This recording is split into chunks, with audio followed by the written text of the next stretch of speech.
Today, we're going to be breaking down a great wide receiver football IQ quiz to test your knowledge of the position. So if you guys are not familiar with our quiz style videos, we're going to show a pre-snap example like the one on the screen right here, ask you a series of questions about it, about a route, about a coverage look, whatever the case may be, give you guys a chance to pause the video, and then we'll break down why your answer, what you thought was correct, or if it was wrong, okay? So now, this first situation we're going to be going over is how would you guys run a 10-yard out versus an outside shade zone coverage DB, okay? So how would you guys run a 10-yard out versus an outside shade off man coverage DB? So this guy's sitting at about, I would say, like 7 yards, and the out route is going to be at about like 8 to 10 yards, okay? So how would you guys run an 8 to 10 yard out route versus an outside shade zone coverage DB? So you guys can go ahead and pause the video and think about your answer. So pause the video.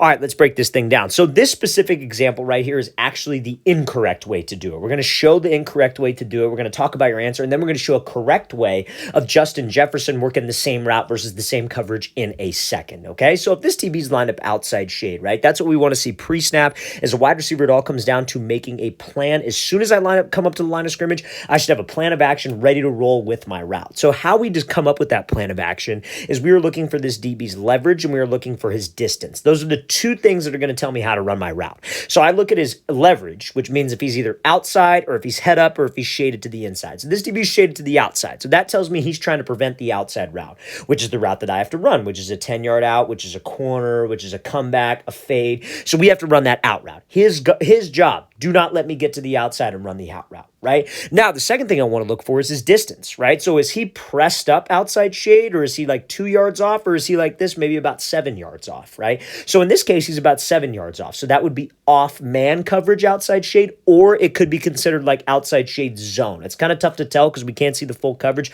but let's assume let's zone. Let's just say it's zone, right? So if he's sitting at 7 to 8 yards and my break is at 8 yards, I'm not going to be able to work a release. I have to work something at the top of the route, right? So if he was pressed up outside shade right in front of my face, yeah, I could work a release. I'm going to take the inside release. I'm going to work to stack him, give him a move, and then go. We talk a lot about that on this channel.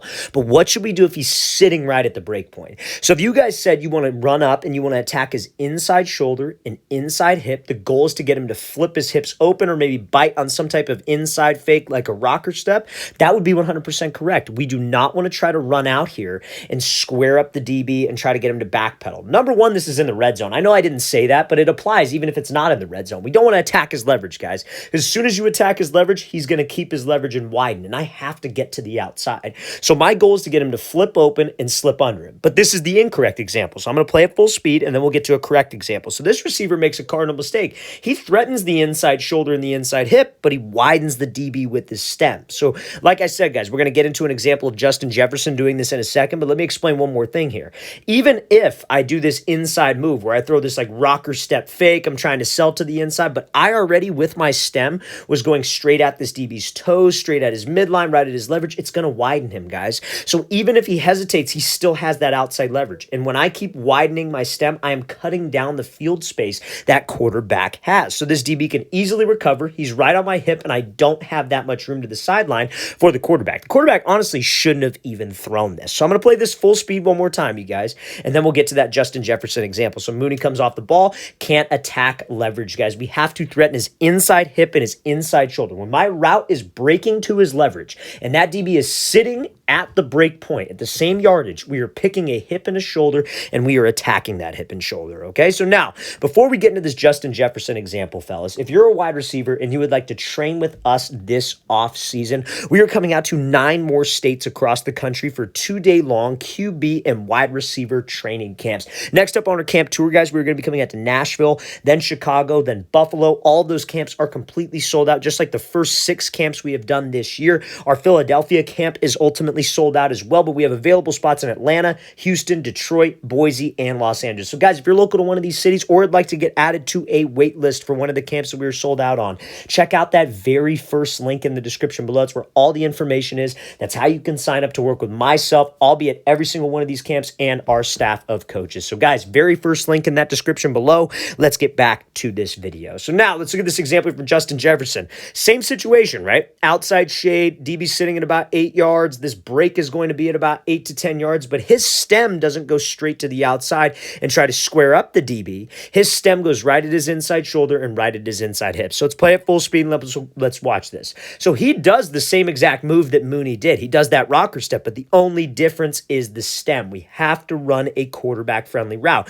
We have to give my quarterback room to throw us open. Because, guys, if we just try to run to the outside, give a little fake inside, but this DB widens, when I cut, not only is my route going to be shorter, I have less field to work with, this DB is going to be right on my hip.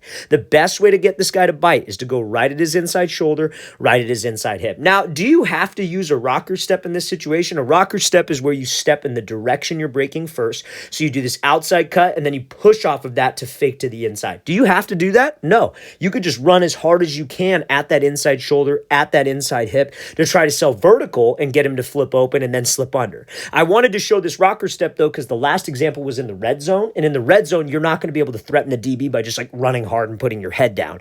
You have to come up with something at the break point like that rocker step. But the goal is to threaten the inside shoulder and inside hip only, not attack his leverage and then try to threaten it, which is what already widens him. So let's play this thing again, full speed one more time. Guys, this whole video today is going to be based on zone coverage and off-man coverage because we know a ton of you guys ask about that and ask a ton of questions on it, okay? So now, guys, next example, next question for our wide receiver quiz. How would you guys run? And the quarterback is over here, by the way. So it's where I'm drawing these arrows. The quarterback is to the left side of the screen. How would you guys run a fade route versus this specific type of coverage? So how would you guys run a fade route versus this type of coverage? So you guys can go ahead and pause the video and think about your answers. So pause the video.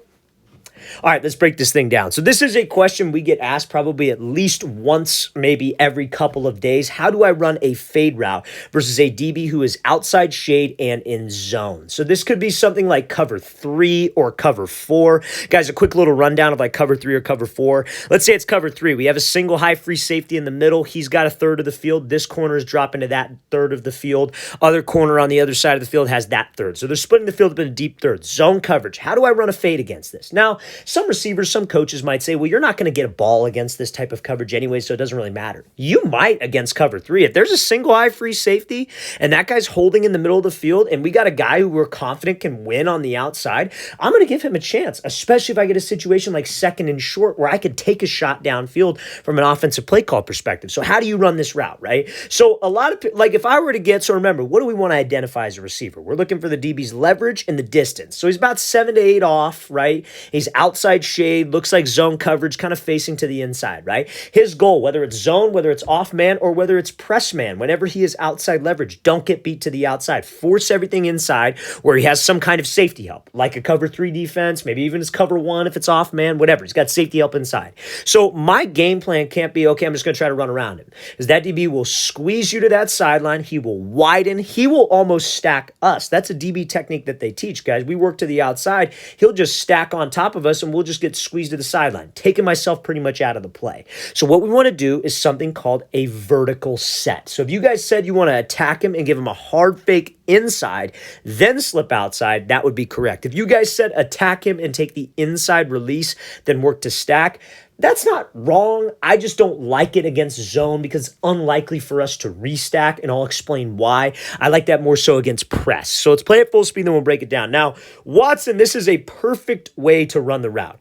He ends up dropping the ball here. Obviously, we know what he did wrong to drop the ball. He kind of took his eye off of it, right? There's a couple things he did wrong. Eyes are up here, and then when that ball was hitting him, you see how he has this really wide gap between his pinkies. On an over-the-shoulder pass, you want to try to keep your pinkies connected and make sure that your eyes watch that thing all the way to the catch point. Now, it's not about the drop. It's about the route, right? And the route was perfect. He just has to finish, right? So let's talk about it. So we want to try to close as much space as possible with the DB who's outside shade and zone, off man, and I have to run a fade. I want to get as close as I can to him. I want to attack his toes. And this move to the inside is called a vertical set. It's very, very similar to a rocker step, but it's only one cut. You're making a hard cut with your inside foot, and your hips and your shoulders have to try to get into this line of vision of this DB when he's in zone. Especially when he's like fully facing that quarterback. You want to try to get your hips and your shoulders into the line of vision, step into the line of vision, but we do this as close as we possibly can to him. Because again, DBs in zone coverage are taught not to bite super hard on the inside post break. But again, if he doesn't have any other threats, like another route coming back to his zone, he's probably going to almost trail us like man-to-man coverage, right? DBs are not robots. Defensive coverage, it's not Madden, you guys. If he doesn't have any threats to his zone, he's going to trail us on the post. So if we could sell this thing and we actually step hard and we're doing this while we were close to him, all I need him to do is just to take one false step. Because now that I'm close to him, I could do something called getting skinny, which is running hip to hip with the DB. We stay as tight as we can. So now, maybe I sold the move really well. Maybe I got him like in this example and I could get a step on him. But maybe I don't sell it super well, but maybe he's right on my hip. But I got all this space for the quarterback to throw me open because I went at him. I attacked his toes. I attacked his near hip, and I gave that fake inside instead of just trying to run around him. So guys, to run a fade against zone coverage, that is how you would do it. So let me play this again full speed one more time. Obviously, you guys all know it's obvious. He's got to make the catch. He's got to finish. But that is a perfect way to run that fade versus that outside shade zone coverage DB. Okay, you guys? So now let's get to the next question here, guys. So next question, how would you guys run a comeback route versus this specific coverage? So how would you guys run a comeback versus this specific coverage? Probably like 15 back to 12. How would you do it, okay? So you guys go ahead and pause the video and think about your answer. So pause the video. All right, let's break this thing down. So if I have to run a comeback route, 15 back to 12, and I have a DB who's sitting outside shade, maybe at about like 8 to 10 yards, looks like zone coverage. Remember, that's what we want to identify off the line of scrimmage. What's his leverage? Clearly outside shade. Ball is to the inside over here. Clearly outside shade, about 8 to 10 off. That looks a little bit like zone or off-man coverage, right? So if I had to run a deep out route, which is a 90-degree breaking route, I would attack this DB's shoulder and his hip because it's a 90-degree break. The goal would be to get him to open up his hips to a fade so I could slip under and cut, like the first example we talked about.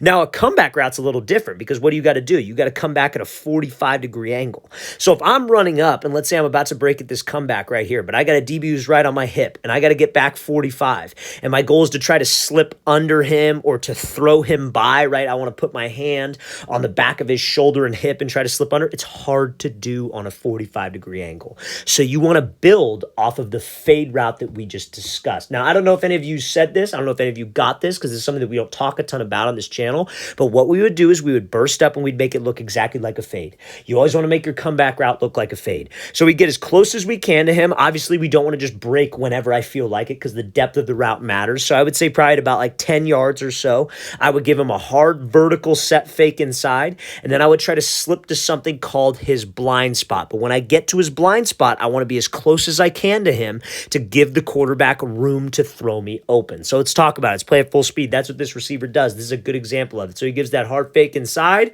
works to that blind spot, breaks it off, and he's able to get separation on the comeback. Now, could he have sold the vertical set a little bit better? That was his vertical set fake right there. You could obviously do a harder vertical set fake, but you see how he's closing the space. He's running right at his near hip. Because, guys, when we get to this blind spot, we can't widen myself. A lot of guys, what they will do on this comeback is because a comeback, we're obviously know we're not attacking inside shoulder and inside hip. We got to get to the blind spot. So a lot of guys will just run straight there. But remember, this DB's goal in outside shade zone is to keep that leverage. So we work to the outside. He's going to widen with us, and he's going to squeeze us to the sideline. I'm not going to have any room on a comeback, and out, a corner. I have to give the quarterback room to throw me open. So we close space. We give that hard fake inside. Then when I get to that blind spot, I'm right next to him. I'm hip to hip with him. So now when I decide to break down and make this break, I at least gave my quarterback some room. So that's how I recommend running that comeback versus outside shade zone, outside shade off, man. Don't just run to the blind spot. Don't attack that inside shoulder and hip. We want to do a little bit of both. Attack his toes and near hip, hard fake inside, then work to the blind spot and break it off so we at least have room and we could get some separation.